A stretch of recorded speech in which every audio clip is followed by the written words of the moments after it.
welcome rest. Had a sad look in his small eyes and was too skinny. This was not a brave adventurer, but a tired old dog hungry for food and love. The Longridge home was now 200 miles behind them. All three were alive, but only the cat was really healthy. The old dog was happily fighting, but the Labrador was really weak after the fight with the farm dogs. His beautiful red gold cloak was lackluster. He was always hungry because his tooth hurt and he couldn't open his mouth all the way. If the cat kills a small animal or bird, he will give it to the Labrador. But young dogs could only drink the fresh blood of animals. Every day, the two dogs walked bravely and purposefully side by side. They looked like two pets roaming the neighborhood. One morning, a man working in the forest saw them like this. He was busy with trees and didn't think about them during that time. But later that day he was surprised when he remembered two dogs. There were no houses within 40 kilometers. Where did the dog come from? He told his boss, but he just laughed.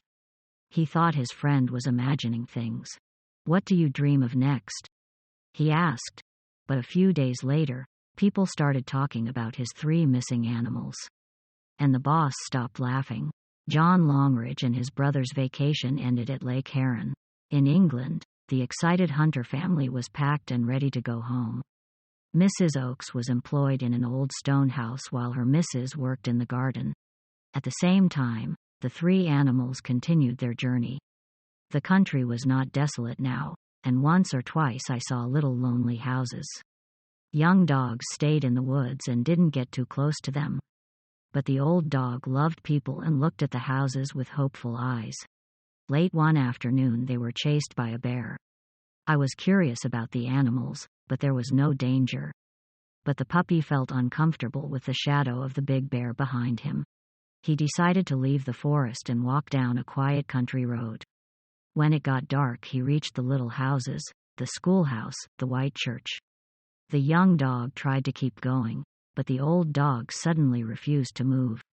As usual, he was very hungry, and when he saw the warm lights of the houses, he wanted food from the hands of men.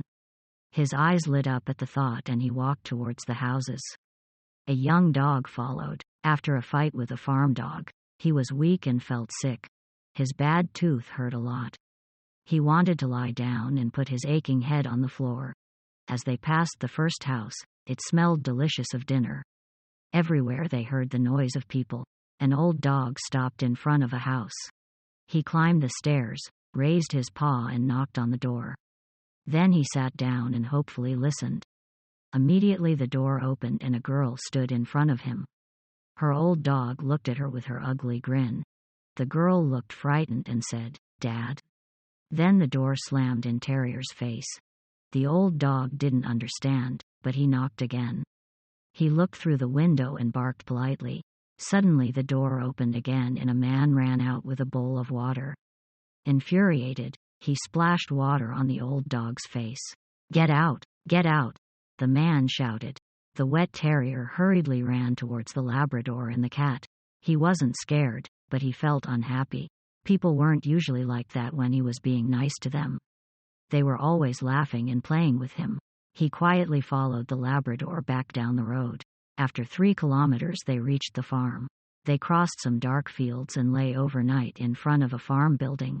The young dog had a bad night. His mouth hurt and he was exhausted from the pain. He got up at night and drank water from a small lake. He stood chest deep in the cold water. When the old dog woke up in the morning, he was alone. The cat was chasing after breakfast and the puppy was by the lake. Terriers could smell cooking in the morning air. A pale sun rose in the sky as he walked to the farmhouse door. He sat on the steps and waited. His memory was short. People became friendly again and gave him dog food. He knocked on the door with his paw. When I opened it, it smelled like breakfast. Terrier smiled ugly. There was silence. Then a deep, amusing voice of a man said, "Who's here?" He looked down at the strange visitor and called home. "Come here, love me. Look at this." A warm female voice answered and I stood by the open door. She was surprised to see a white dog on the stairs. Seeing her smile, the old terrier reached out her hand to her. She waved it and laughed softly. Then she invited him home. The old dog quietly came in and scoured for food. He was lucky because this man and woman were the friendliest people in the neighborhood.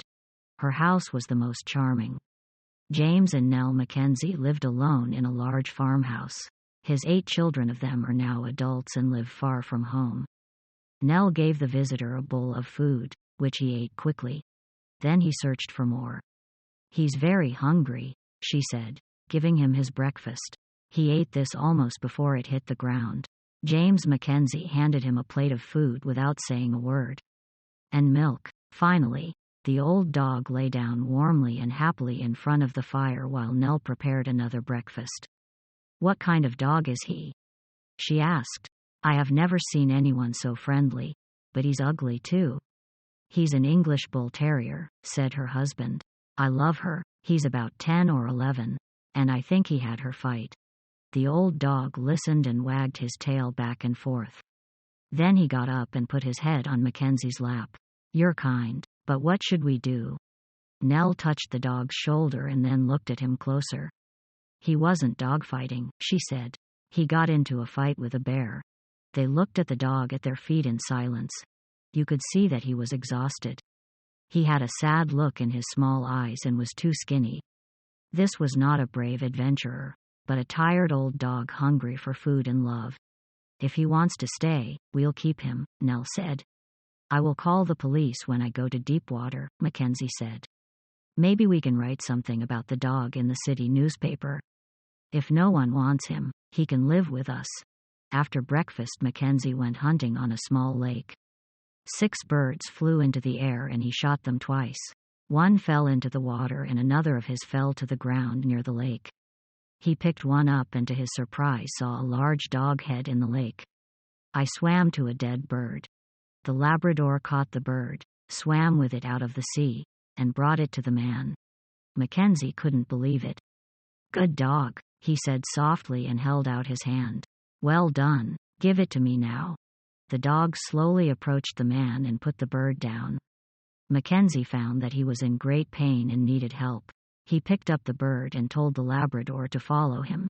The dog followed him back to the farmhouse. He was too weak to care about people. Mackenzie put his dog to his side and crossed the field, thinking of the other dog. How many people were still in the neighborhood? Someone else may come to the kitchen door this afternoon. He laughed to himself. A sleepy Siamese cat looked up as Mackenzie passed one of the farm buildings. The farmer didn't look at him, but the puppy wagged his tail and turned his head. In the kitchen, the man looked into the Labrador's mouth and carefully cleaned the bad teeth. Then he gave him medicine for pain. The terrier was watching while Mackenzie helped Lewis. He didn't want the man to hurt his dear friend. After about an hour, my Labrador looked much better. The old dog sat next to him while he drank a glass of milk. It was obvious to Mr. and Mrs. Mackenzie that the 2 dogs were from the same family.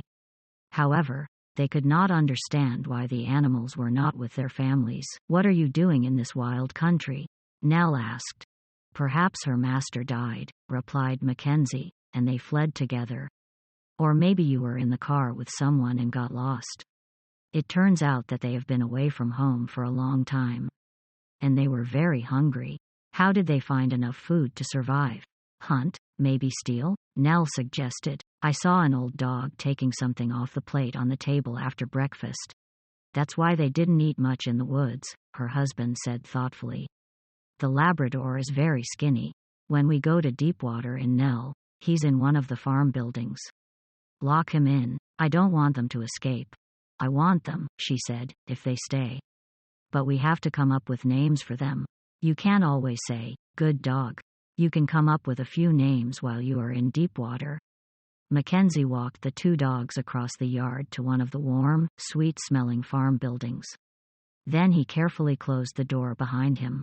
The cat was sitting in the sun and watching. Soon Mackenzie got his car running and everything was quiet again. A few curious court cats came to see Dow.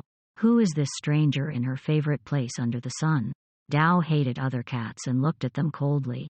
After a few minor quarrels, the court cats left and Dow fell asleep again. In the morning he woke up and walked towards the farm building. He deftly opened the door with his feet and entered. His old friends greeted him loudly and followed him into the sunny courtyard. Driving into the yard later that afternoon, Mackenzie was surprised to see 2 dogs in the sun. Then they followed him into the house wagging their tails. "Have you let her in her garden, Nell?" he asked. "Of course not," she replied, surprised. "I brought the milk, but carefully closed the door behind her. It's strange." "We're lucky they're still here," Mackenzie said. "Labrador is doing much better. He will be able to have a good meal tonight. I want to see him fatter." No one knew about deepwater dogs, but they came from the east because someone in an eastern town saw them on their doorstep. Maybe the Labradors went hunting and got lost. But what about bull terriers? Why is he with young dogs? If you don't want a dog, someone from Deepwater will take you. "No, I won't," Nell said. "Okay," her husband agreed with a laugh. "We'll keep her as long as we can, dear. But if she's going somewhere with a purpose, Nell, there's nothing to keep you here. Circle, we can feed them well. If they go, they'll have a better start." After dinner that night, the Mackenzies and their guests moved into a small back room. It was a warm and cozy place with children's books, pictures and family photos. Mackenzie was sitting at the table smoking his pipe.